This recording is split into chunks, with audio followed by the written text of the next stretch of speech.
మీ marriage 1971లో అయిందని చెప్పారు. తర్వాత మాస్టర్ గారి పెద్దమ్మాయి అంటే మీ పెద్ద చెల్లెలు లక్ష్మి గారు అలాగే బుజ్జి గారు వీళ్ళ మ్యారేజెస్ ఎప్పుడైనాయి, ఆ విశేషాలు కూడా తెలియజేయవలసింది. ఆయన ఏ ఏ డెసిషన్ తీసుకున్నా తర్వాత ఏ కార్యక్రమం ఆయన ఇది చేసినప్పటికి కూడా ఆయన తప్పకుండా దాన్ని అంటే ఆయన ఆ మెథడ్ అప్రోచ్ కూడా కొంచెం విచిత్రంగా ఉంటుంది. మా మామగారు మ్యారేజ్ అయిన తర్వాత మేము పోస్ట్ గ్రాడ్యుయేషన్ అయిపోయిన తర్వాత ఢిల్లీ వచ్చి ఐఏఎస్ రావుస్ ఇన్స్టిట్యూట్ చదవద్దు కానీ ఐఏఎస్ చదువు కానీ ఇవేం చెప్పారంటే ముందుగానే సూచించారు. మా ఆవిడ ఉద్యోగం చేయడం అనేటువంటిది అవసరం ఉండదు, లేకుండా మేము చేయాల్సి వస్తుందంటే పర్లేదులే అంటే ఆయన కూడా చిన్న దీంట్లో నుంచి పైకి వచ్చారు. అందువల్ల ఇది ఉంది. కానీ ఏంటంటే ఎలా చేయాలి అంటే ఆయన కొంచెం యాంగ్జైటీ ఉంటుంది కదా. ఇది పోస్ట్ గ్రాడ్యుయేషన్ అయిపోయింది, ఏదో ఎంఫిల్ చేసాం, కానీ చూస్తే జాబు లేకుండా మరి పైగా ఇంకోటి ఏంటంటే 74లో ఆయన రిజైన్ చేశారు కదా యూనివర్సిటీ నుంచి. ఆయన యూరప్ వెళ్ళే ముందు ఆయన చూస్తే రిజైన్ చేశారు. పెద్ద కొడుకు మరి నేను జాబ్ చేయట్లేదు, మరి చిన్న కొడుకు ఇంకా అదే అతను కూడా పూర్తిగా సెటిల్ అయినట్టుగా లేదు. ఇలా అంటే అసలు మిగతా వాళ్ళ సంగతి పెద్ద కొడుకు మరి పెద్ద కోడలు బాధ్యత వహించాలి కదా, పెద్ద కొడుకు పెద్ద కోడలు. అందుకని ఆయన కొంచెం ఇదిగా ఉండేది.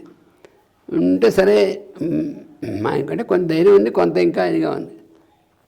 ఈ లోపల మా రెండో అమ్మాయికి మీరు మంచి సంబంధం, రెండో అమ్మాయి జాతకం చూసి రెండో అమ్మాయికి మీరు మంచి సంబంధం వచ్చేట్టుగా మీరు ఆశీర్వదించాలి. మీరు ఏ సంబంధం కూడా ఏది మంచిది చెప్తే నా ప్రకారం దానికి కూడా చేద్దాం అనుకుంటున్నాను. అందుకే 71లో ఆమె మ్యారేజ్ అయింది, మళ్ళీ కొంచెం గ్యాప్ వచ్చింది కదా, అందుకని ఇంచుమించు 5 years దాటిపోయింది. అంటే నేను చెప్తానులే రెండో అమ్మాయికి కూడా కంగారు పడద్దు బావగారు, నేను చెప్తాను. ఎందుకంటే ఆయన ఉద్యోగంలో కూడా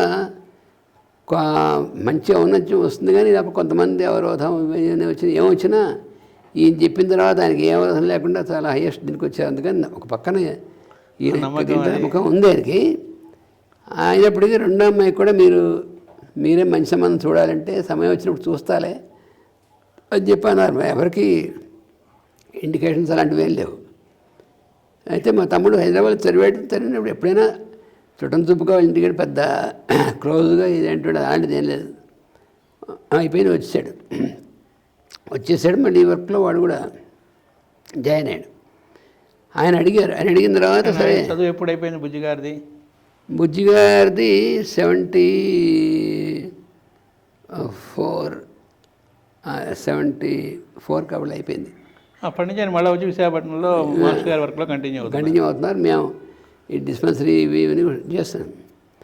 అయితే ఆయనకి ఏంటంటే రెండో అమ్మాయి కూడా మంచి సంబంధం ఈయన చెప్తే అవుతుందనేటువంటి నమ్మకం ఉంది. సరే ఈయన చెప్తా అన్నారు. చెప్తా అన్న తర్వాత ఒక 2 మంచి సంబంధాలు వస్తే చూశారు. చూసి అవతల వాళ్ళు ఇంకో చుట్టాల ద్వారా వాళ్ళు వస్తే చూశారు. కానీ అమ్మాయికి అంత అంటే తను ఇంటర్మీడియట్ పాస్ అయింది, అప్పటికేనో పాస్ అయింది, ఇది ఉంది. కానీ ఎక్కడ ఆ సంబంధాలు అప్పుడు కూడా సంబంధాలు వచ్చాయి. బావగారు ఏం చేయమంటారు, కంగారు పడదు నేను వస్తుంది అని చెప్పి అన్నారు.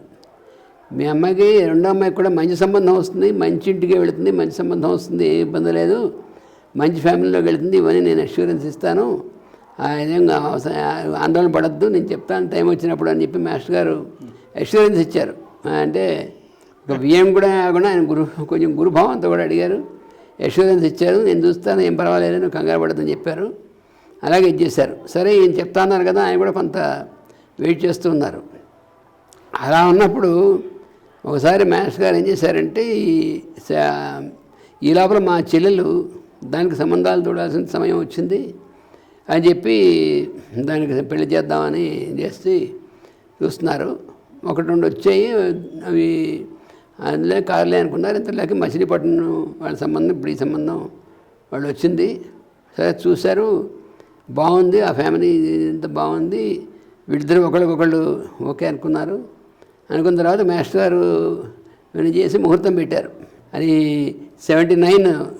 పైగా తాతగారు ఇంకా ఫిజికల్గా ఉన్నారు, అనంతాచల తాతగారు. ఆయన కూడా కొంచెం ఈగర్గా ఉన్నారు. ఆ పెళ్ళి కూడా నేను చూస్తాను, అందుకని వాళ్ళకు కూడా పెళ్ళిళ్ళు చేయి కృష్ణ అని ఆయన కూడా తాతగారు కూడా ఇది చేశారు. చేస్తే సంబంధం చూశారు. చూసిన తర్వాత ముహూర్తం అది పెట్టారు. ఏప్రిల్ నెల అనమాట.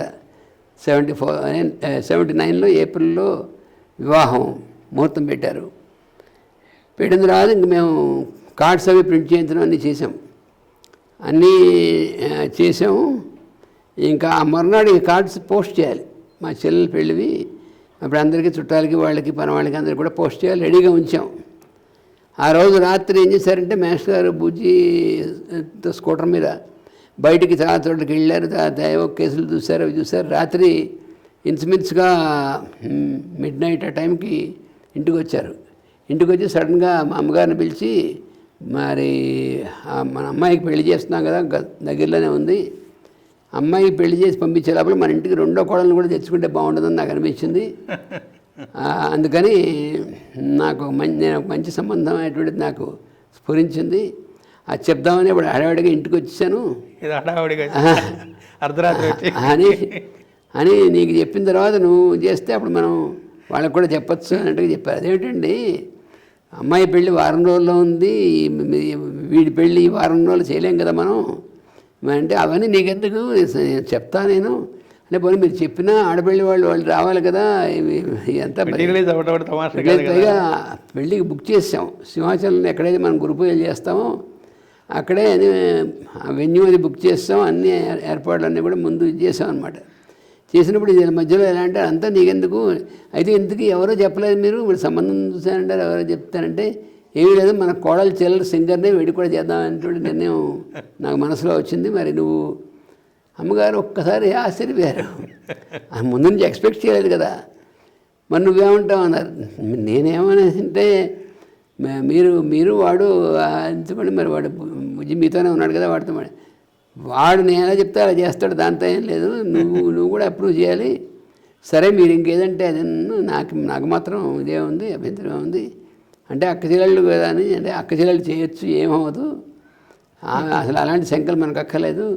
అక్క చెల్లెళ్ళు ఇద్దరిని అన్నదమ్ముడు చేయడం అనేటువంటిది సంప్రదాయం రాముడి దగ్గర నుంచి వచ్చినటువంటిదే, అందుకని దానిలో ఏం దోషం లేదు. ముందు నీకు ఇష్టమా లేదా అంటే, సరే మీరు ఇది చేస్తే ఇష్టం, కానీ ఇప్పుడు వాళ్ళకి ఎలా ఇది చేస్తారు, అప్పుడు ఫోన్లు లేవు, ఇప్పుడు సడన్గా టెలిగ్రామ్ ఇస్తే వాళ్ళు కంగారు పడతారు, ఎలా అవన్నీ నీకెందుకు, నువ్వు చేస్తున్నావు కదా అని చెప్పేసి మన ఇంట్లో ఫోన్లు లేవు. అప్పుడు ఆయన ఏం చేశారంటే, ఈ పిఎస్ఎస్ వర్మ గారు హైదరాబాద్ క్యాంప్ వెళ్ళాడు. ఆయన హోటల్లో ఉన్నాడు, హైదరాబాద్లో ద్వారకా హోటల్. ఆయనకు ఫోన్ చేశారు, అక్కడికి వెళ్ళి ట్రంకాలు అప్పటికెళ్ళి ట్రంకాలు వెళ్ళి బుక్ చేసి మాట్లాడాలి. ఆయన బుక్ చేశారు ఆ హోటల్కి, చేసి ఆయన కనెక్ట్ చేయమన్నారు. హోటల్ వాళ్ళు కనెక్ట్ చేస్తే ఆయనతో మాట్లాడి, వర్మ నువ్వు వెళ్ళి మా వియ్యంకుని తీసుకొచ్చి ఫోన్లో అర్జెంటుగా మాట్లాడించని చెప్తున్నారు. ఆయన ఇంట్లో మా మామగారింట్లో కూడా ఫోన్ లేదు, ఆయన ఆఫీసరే కానీ ఇంట్లో ఏం ఫోన్ లేదు. సరే ఆయన ఎందుకు ఇవ్వడు నేను చెప్తాను, ఆయన నాతో మాట్లాడాలి అర్జెంటుగా, పోనీ తెల్లారిన తర్వాత కదా ఇప్పుడే మాట్లాడాలన్నారు అప్పటికప్పుడే వర్మగారితో. సరే ఆయన వెంటనే వెళ్ళి మామగారింటికి రాత్రి 12 అయినప్పుడు తలుపు తడితే, ఏంటయ్యా వర్మగారు తలుపు తట్టావు అంటే, మీ వియ్యంకుడు గారు మిమ్మల్ని వచ్చి ఇప్పుడు అర్ధరాత్రి వచ్చి మాట్లాడటం ఏమైంది, ఎవరికైనా ఇలా ఉందంటే, అందరూ బాగానే ఉన్నారు కానీ మిమ్మల్ని అర్జెంటుగా మాట్లాడమన్నారు ఫోన్ దగ్గరికి వచ్చి, అందుకని రండి మాట్లాడదామని ఆయన పిలుపుకి వచ్చారు. ఆయన కొంచెం కంగారు పడుతున్నారు, అర్ధరాత్రి ఫోన్ చేశారంటే ఏదో ఎట్లా ఉంది ఏమిటో అని చెప్పేసి చెప్తే, అప్పుడు ఆయన ఫోన్ దగ్గరికి వచ్చారు. ఏంటి బావగారు అర్జెంట్ ఫోన్ చేయమన్నారట, ఏమైంది ఇలా ఉంది, అందరూ బాగానే ఉన్నారు, కంగారు పడద్దు. మరి మీ చిన్నమ్మాయికి పెళ్ళి అన్నావు కదా, మరి మా అమ్మాయికి పెళ్లి చేస్తున్నాను ఎందుకని వారం రోజుల్లో ఉంది, రేపు కార్లని పోస్ట్ చేయాలి, అందుకని మీ చిన్నమ్మాయికి కూడా మంచి సంబంధం, చాలా మంచి సంబంధం వచ్చింది, అందుకని మీ అమ్మాయికి కూడా దీంతో పాటు చేస్తే ఎలా ఉంటుంది నాకు ఐడియా వచ్చింది. అదే మా అమ్మాయికి చేయడం మీరు ఏమో చెప్తే వాడు చేద్దామని సరేగా, అసలు కుర్రవాడు ఎవరు సంబంధమైనటువంటి చెప్పకుండా మేము ఎక్కడ చేద్దాం అంటే కదయ్యా చాలా మంచి సంబంధం అని చెప్పే కదా, మరి నీకు ఇష్టమై చెప్తాను. అయ్యో మీరు చెప్తే ఏమేనండి అయినా సరే అంటే ఎవరో కాదయ్యా మా రెండో అబ్బాయికి మీరు రెండో అమ్మాయి చేసుకుంటాం. ఆయన మత్తొల్లిపోయింది దానికి, నిద్ర మత్తొల్లిపోయింది, నిజమేనా అంటారు. నీకైనా అభ్యంతరం లేదు కానీ మరి ఇద్దరికి అనేది పైగా మీరు పెళ్లి చేయాలంటే మరి నేను వెంటనే పెళ్లి చేయలేను కదా, అంత వెంటనే నాకన్నీ సమకూరాలి కదా, ఎక్కడ అని చూసుకోవాలి. నువ్వు కళ్యాణ మండపం చూసుకోగల ఏమక్కర్లేదయ్యా, నువ్వు నీ భార్య మీ అమ్మాయిని తీసుకున్నట్టు వస్తే మా అమ్మాయి పెళ్ళింది కదా, ఒక రోజు ముందు పెళ్లి చేసేద్దాం అక్కడే అన్నారు. ఈ స్పీడ్ ఏమిటి అసలు ఆయన మా మామగారికి, అయ్యి బాబోయ్ మీరంత స్పీడ్ని తట్టుకోవాలండి బావగారు అంటారు. ఆయన ఏమయ్యా నేను కట్నం అడిగానా, నువ్వు నాకైనా డబ్బులు ఇవ్వాలన్నా నేను నీకెందుకు కూడా రెడీగా పెట్టి అంటే మీరు కట్నం అడగలేదు, మీరేం అడగలేదు, కానీ పెళ్లి ఖర్చులు కానీ మీరు తీసుకురావాలి కదండి, ఏ ఖర్చులు అక్కలే నేను చూస్తాను అంతాను, నువ్వు తీసుకురా మీ అమ్మాయిని, ముందు రోజు మా అబ్బాయికి మీ అమ్మాయిని వివాహం చేద్దాం, ఆ మరునాడు మా అమ్మాయికి పెళ్లి చేస్తాం అందుకని అన్నారు. ఇంకా ఆయన ఏం మాట్లాడతారు, ఆయన అర్ధరాత్రి ఏమయ్య వర్మగారు గురువుగారు ఏమిటే ఆయన స్పీడ్ ఎలాగే ఉంటుంది, మీ పెద్దమ్మాయిని ఇచ్చినప్పుడు వెంటనే చెప్పారా లేదా, మీకు పెద్దమ్మాయిని చేసుకుంటామని వెంటనే చెప్పారా లేదా మేము అనుకున్నారేమిటి, అందుకని ఆయన చెప్పినట్టు చేస్తే మీ అమ్మాయి సుఖంగా ఉంటుంది, ఏ ఇబ్బంది లేదు, మీరు ఇంకా అవునయ్యా ఆయన మంచి కుటుంబంలోకి వెళుతుంది మంచి సంబంధం వస్తుందని చెప్పారు, అంటే ఇలా అనుకోలేదు నేను, తన కొడుక్కే చేసుకుంటారని అంత అది అనుకోలేదు, కానీ నిజంగా అదృష్టమే లేదు నాకేం అది కాదు అని చెప్పి బొత్తిగా నేను ఏమీ లేకుండా వీళ్ళలా చేస్తామంటే ఆవిడ పరమగారిని, అయ్యా నువ్వు నాకు కనీసం ఒక 5,000 5,000 6,000 ఆ రోజులు అదే నా చేతిలో పెట్టు, నేను ముందు నేనే ఇవ్వకుండా ఆయన దగ్గరికి మీరు ఇవ్వండి నేను ఎలా అడుగుతానయ్యా, ఏమకుండా ఆయన ఎవరి దగ్గర తీసుకునేవాడు కానీ నా పెద్ద కొడుకు కూడా ఆయన కట్నం తీసుకోలేదు, ఏం తీసుకోలేదు, మామూలుగా అసలు ఆయన చేసిన పద్ధతి అది అంటే ఆవిడ వర్మగారు సరే చేస్తాలే నీకు ఆ టైంకి ఇస్తారని అసలు చేసి ఆవిడ వెంటనే ఇంటికి వెళ్ళి మా అత్తగారు చెప్తే ఆవిడే అసలు కంగారు, వాళ్ళందరూ నిద్రలు లేపేసి వాళ్ళందరూ చెప్పారు, వాళ్ళు మొత్తానికి రెడీ అయ్యారు, ఇంకో 2 రోజులు పెళ్ళినగా వచ్చేసారు.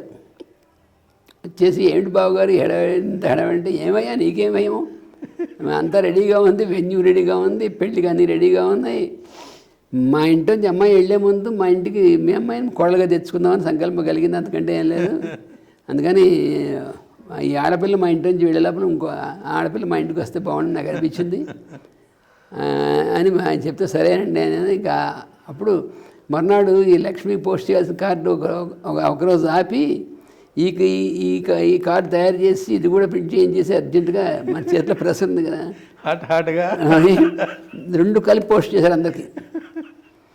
కొంతమందికి ఎందుకున్న వాళ్ళకి లక్ష్యం పెళ్ళని తెలుసు, 2 కార్డులు వచ్చాయని చూస్తే ఇది చూస్తే వాళ్ళు ఆశ్చర్యపోయారు, ఇదేమిటిది అసలు సడన్ కదా, ఇంత సడన్గా ఇంత వేగంగా ఆ డెసిషన్ ఏమిటి, ఈ పెళ్ళి ఏమిటి, అందరూ ఆశ్చర్యపోయారు. చాలామంది చుట్టాలు వచ్చారు, చాలామంది మాస్టర్ గారు శిష్యులు వచ్చారు. తర్వాత మా మామగారు ఇండస్ట్రీస్ డిపార్ట్మెంట్ హయ్యర్ ఆఫీసర్ కదా, అందుకని ఆ డిపార్ట్మెంట్లో అఫీషియల్స్ వాళ్ళు వచ్చారు, వాళ్ళు కూడా మాస్టర్ గారు తెలుసు బాగా వాళ్ళకి కూడాను. వాళ్ళ కమిషనర్ ఆయన కూడా మాస్టర్ బాగా ఆయన వచ్చాడు. ఇంకా కొంతమంది ఐపీఎస్ వాళ్ళు పెద్ద వాళ్ళు వచ్చారు, కలెక్టర్స్ వచ్చారు, వాళ్ళు ఆ వీళ్ళు వచ్చారు పెళ్ళికి. ఇక మన వాళ్ళు ఇక మహాసముద్రం పెద్ద గురు పూజ విశాఖపట్నంలో గురు పూజలు జరిగే చోట మళ్ళీ గురు పూజలే, జనవరిలో గురు పూజలు అయితే మళ్ళీ ఏప్రిల్లో గురు పూజలాగా అంతమంది జనం వచ్చారు. అటు మా కూతురు మా చెల్లెలు వాళ్ళ మామగారు లేరు, మా చెల్లెలు వాళ్ళ అత్తగారు, తర్వాత మా చెల్లెలు వాళ్ళ బావగారు, అంటే మా బావగారి అన్నగారు పెద్ద ఆయన, ఇంటికి పెద్ద ఆయన, వాళ్ళందరూ ఆశ్చర్యపోతున్నారు.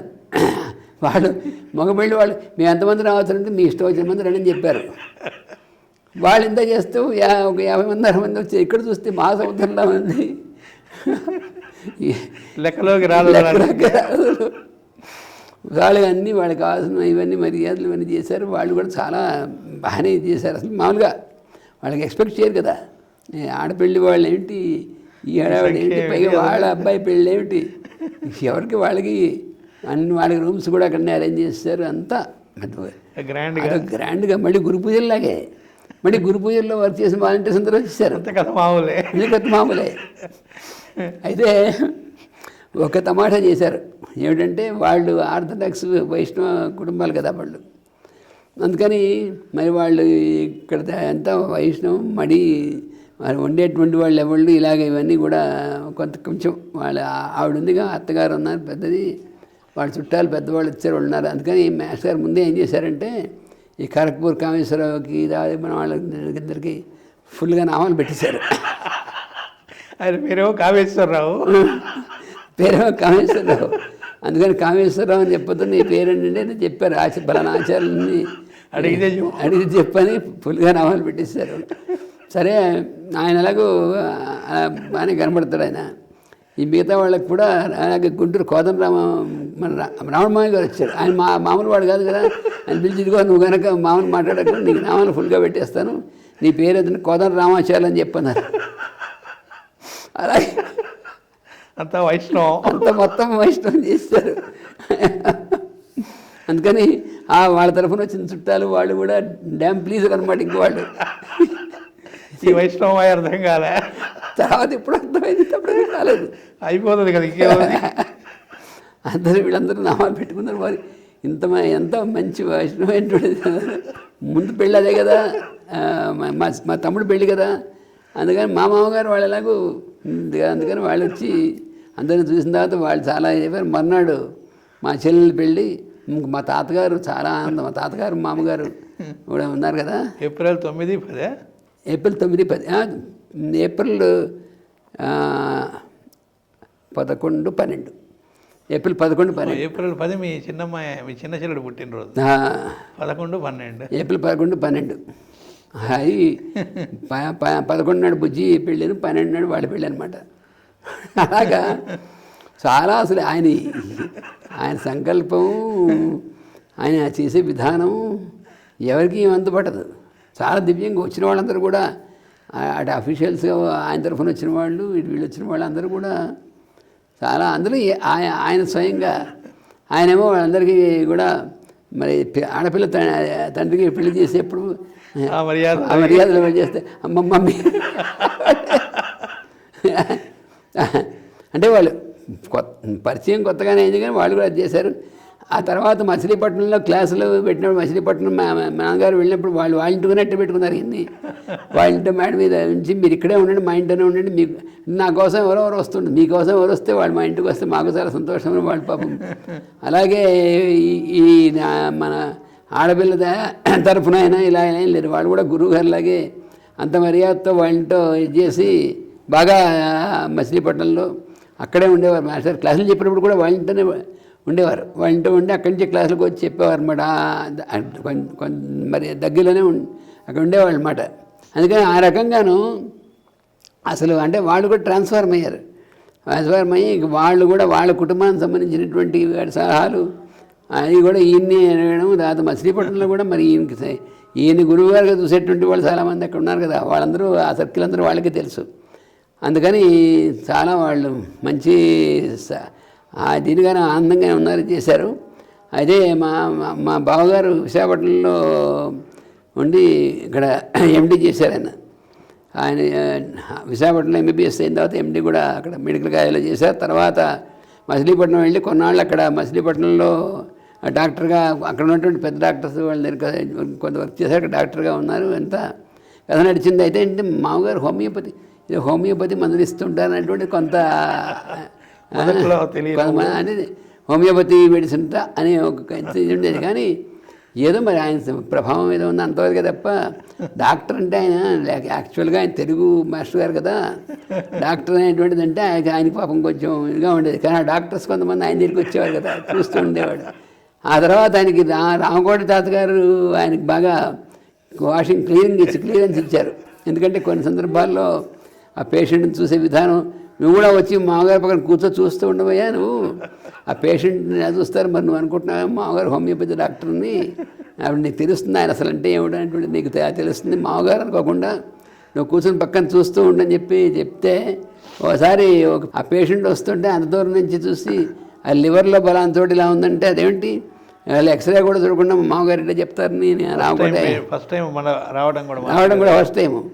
అప్పుడు మా రామకోటయ్య గారు పక్కన కూర్చుని నీకు తెలుస్తుంది వచ్చాక చూడు కంటే ఆ పేషెంట్ వస్తే సరిగ్గా చూస్తే ఎగ్జాక్ట్గా అప్పుడు మళ్ళీ మామగారు ఏమిటి మా మామగారు ఎలా చెప్పారు, ఎక్స్రే లేదు, వచ్చే పేషెంట్ ఫస్ట్ టైము, అక్కడెక్కడో పేషెంట్ ఉంటే ఇక్కడ చూసి లివర్లో బలాంతో ఇలా ఉందని చెప్పి ఇలా చెప్పారంటే అదే నేను చెప్పింది, అందుకని మీ మామగారిని చూడకు, ఆయన ఏమిటనేటువంటి క్రమంగా తెలుస్తుంది అని రామకోట తాతగారు ఆయనకి ఉపదేశం చేశారనమాట. అలాగే అప్పటి నుంచి ఇంకా ఆ తర్వాత ఆయన చాలా ఇన్సిడెంట్స్ తర్వాత ఏవి జరిగాయి, దానివల్ల ఆయనకి ఈయన యొక్క ఇదేమిటనేటువంటిది బోధపడింది. ఎందుకంటే మా చెల్లెలకి కుక్కర్ పేలిపోయి ఇవన్నీ చేయడం అని చెప్పా కదా, అప్పుడు ఆయనకి బాగా ప్రూవ్ అయింది. ఎందుకంటే వాళ్ళకి ఏం చేయలేరు, వాళ్ళు ఎలపతిలో వాళ్ళు దాన్ని ప్లాస్టిక్ సర్జరీ చేయాలి, అది చేయాలి, ఏం అక్కర్లేదే నేను చూసుకుంటారా అని మా చెల్లెల్ని తీసుకొచ్చి మాస్టర్ గారు ట్రీట్మెంట్ ఇవ్వడం, ఒక 1 month అయ్యేప్పటికి అసలు అది కాలిందని గుర్తుకు లేకుండా తగ్గిపోవడం, ఇవన్నీ చూసి చెప్పినా నమ్మనట్లుగాను అవన్నీ చూసిన తర్వాత ఆయన ఎప్పుడు మళ్ళీ ఆ పొరపాటు అనేటువంటి దాంట్లోకి ఎదవలేదు. అదే మతానికి అలాగనమాట. అందుకని ఆ రకంగా ఆ మ్యారేజెస్ అనేటువంటిది ముఖ్యంగా మా తాతగారు, ఎందుకంటే తాతగారు 79లో అక్టోబర్లో ఆయన శరీరం ధరించారు. ఇదేమో ఏప్రిల్ జరిగింది. అందుకని తాతగారు కూడా చాలా ఆనందపడ్డారు. ఎందుకంటే అప్పుడు ఆయన బాగా ముసలి బాగా 83 years ఆయన చాలా సంతోషించారు. 2 పెళ్ళిళ్ళు కూడా ఆయన చూశారు, ఆయన యొక్క దీంట్లో జరిగింది. మనవడి పెళ్ళి, మనవరాలి పెళ్ళి 2 కూడా జరిగాయి. అందులో మంచి సంబంధం మంచి జరిగింది. అందుకని తాతగారు చాలా ఆనందపడి కొడుకుని చాలా ఆశీర్వదించారు. మంచి పని చేసేవారు కృష్ణ, నువ్వు నాకు చాలా ఆనందంగా ఉందని ఆయన చాలా ఆనందపడ్డారు. అదొక సన్నివేశం, ఆ సంవత్సరంలో జరిగినటువంటి సన్నివేశంలో ఆ మ్యారేజ్ సన్నివేశం. అందువల్ల ఆ మ్యారేజ్ చేసే విధానం అంటే అసలు ఎవరు ఊహించరు. అది సడన్గా వచ్చి ఆయన అమ్మగారు చెప్పడం ఏంటి, సడన్గా వచ్చి ఆయన ఫోన్ చేయడం, అప్పటికప్పుడు ఫోన్లో మాట్లాడి చేసి ఏంటి, అప్పటిదాకా అప్పుడు చెప్పడం అంటే ఆయన మామూలుగా మన అన్నీ అనుకుంటాం ఇంక ఎప్పటి నుంచో ఐడియా ఉంది కావాల్సి, అందుకని ఎప్పటి నుంచో ఐడియా ఉంటే ముందు చెప్తారు కదా, అలా కాదు. ఆయనకి ఆ ఇండికేషన్ అప్పుడు వచ్చింది, రాగానే ఆయన ఇంప్లిమెంట్ చేశారు. అది మనకు తెలుసుకోవాల్సింది. అందులో ఉన్నటువంటిది ఏంటంటే చాలా క్లోజ్గా అబ్జర్వ్ చేశారు. ఆయనకి సిన్సియర్గానే చెప్పారు, మంచి కుటుంబానికి వెళ్తుంది, మంచి చోటుకి వెళ్తుంది చెప్పారు. అప్పుడు ఈ ఐడియా పెట్టుకుని చేయని చెప్పలే, కానీ ఈ ఐడియా ఇప్పుడు మైండ్లోకి వచ్చింది, ఆ చెప్పిన సరిపోయింది, మన పిల్లవాడికి ఆ పిల్ల సూట్ అవుతుందని ఇటువంటిది వెంటనే ఆయన తెలిసింది, చేశారు, ఇంప్లిమెంట్ చేశారు. అంతే. 78లో ఒకసారి హైదరాబాద్లో క్లాసులు పెట్టారు మాస్టర్ గారు. అది అప్పుడు ఆ క్లాసెస్కి మా సింగర్ అప్పుడు ఇంకా మా మరదలంటే మా ఆవిడ చెల్లెలే కాబట్టి మరదలే, అందుకని మా మరదలు కూడా ఆ క్లాసెస్కి అటెండ్ అయింది. ఆ క్లాసెస్కి అటెండ్ అటెండ్ అయినప్పుడు అప్పుడు కూడా వాళ్ళు కూడా మా మరదలు కానీ తర్వాత మా బావమరదలు వాళ్ళు చిన్నవాళ్ళు కదా, వాళ్ళు కూడా ఈయన ఎంటర్టైన్ చేసేవారు. ఎలాగంటే వాళ్ళకి మ్యాజిక్ చూపించి వాళ్ళకి సరదాగా వాళ్ళకి కొన్ని చెప్పి వాళ్ళు కూడా చాలా, అంటే వాళ్ళ ఇంటికి మా మామగారింటికి ఎప్పుడైనా వస్తే వాళ్ళు కూడా చాలా చేశారు. మా అత్తగారు, ఎందుకంటే మా అత్తగారు తన కజిన్ సిస్టర్ అవుతుంది కదా ఆ రకంగా దూరంగా, అందుకని వాళ్ళందరూ చాలా సంతోషించేటువంటి వాళ్ళు. అప్పుడు ఒకసారి మా మరదల్ని సింగర్ని ఆవిడ అడిగారు, నువ్వు అంటే మా మ్యారేజ్ అయిన తర్వాత మా ఇక్కడికి వచ్చింది విశాఖపట్నం, మా ఇంటికి వచ్చింది. అప్పుడు ఇంకా కొంచెం చిన్నపిల్ల కదా, ఇంటర్మీడియట్ కూడా ఇంకా సెవెంట్లో ఆవిడ వచ్చింది మ్యారేజ్ అయిన తర్వాత. వచ్చిన తర్వాత చూసిన తర్వాత విశాఖపట్నం ఇది అప్పటికి చిన్న ఇది, వాళ్ళే ఢిల్లీ, పైగా ఇక్కడ కొంచెం ఇక్కడ వాతావరణం వేరు కొంచెం అంటే ఏడిపించేవాళ్ళ నువ్వు. అప్పుడు నేనే నువ్వు మీ విశాఖపట్నం ఎలా ఉంది అంటే, అమ్మా మీ విశాఖపట్నం నేను ఉండలేనంటే ఇక్కడికే రావాల్సి వస్తుందని నేను సరదాగా అన్నాను. నేను క్యాజువల్గా చాలా సరదాగా, అదిగో మీరు అప్పుడు అనేసారు నాకు కాస్త, నేను నాదేం లేదు అప్పుడు సరదాగా అన్నాను. అది ఆయన మరి సంకల్పించారు, అయింది అని చెప్పి తర్వాత అందుకని అలా అప్పుడు మనం మా ఇంటికి వస్తావా అంటే మామూలు సెలవులకు వస్తాను, అదే మా అక్కని చూడడానికి వస్తా, సరేలే వస్తావుగా అన్నారు. మాస్టర్ గారు అడిగారు మాస్టర్ గారు ఆయన ఏమడిగారు అది మాస్టర్ గారు మా ఇంటికి వస్తామంటే మన అక్కగా ఉన్న తోటికి సెలవులు వస్తాను అలా అనుకుంది. అది అంటే మాస్టర్ గారి అంత క్యాజువల్గా అన్నట్టుగానే ఉంటుంది.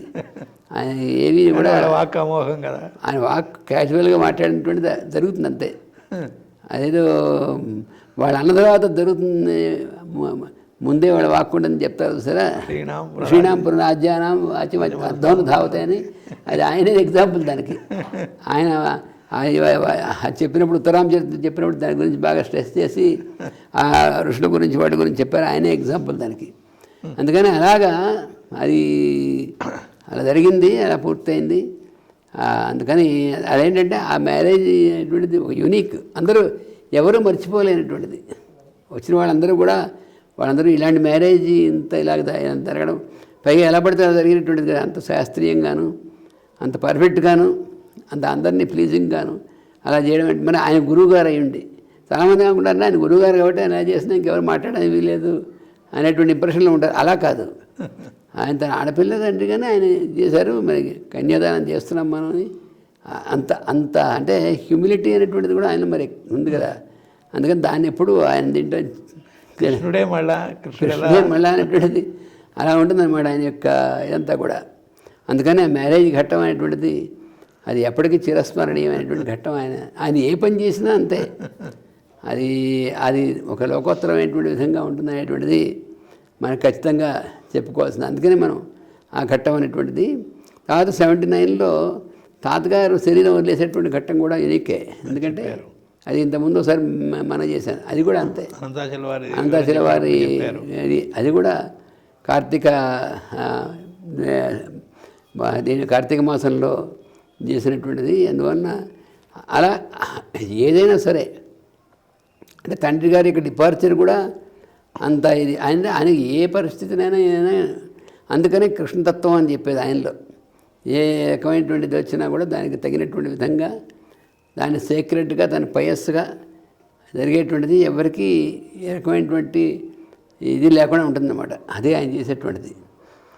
అలాగా తర్వాత ఏంటంటే ఆయన ఫిజికల్గా ఉన్నప్పుడు, ఇప్పుడు మేము 6 పిల్లలం, ఆయన ఫిజికల్గా ఉన్నప్పుడు 3 చేశారు. నాది, మా బుజ్జిది, మా పెద్ద చెల్లెలది, 3 ఆయన ఫిజికల్గా ఉన్నప్పుడు చేశారు.